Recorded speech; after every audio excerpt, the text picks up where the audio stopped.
una de les opcions que hem vist és compartir amb un membre de Trello, amb un company que tinguem, etc., perquè tenim un tauler que ens afecta als dos.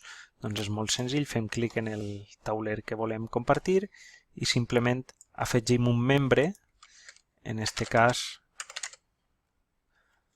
així tenim un membre i ja l'hem afegit, el veieu?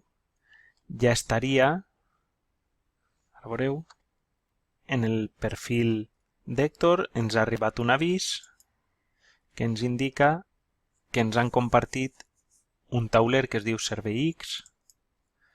Podríem fer clic i accedir al tauler perfectament, que ara mateix està buit. Correcte?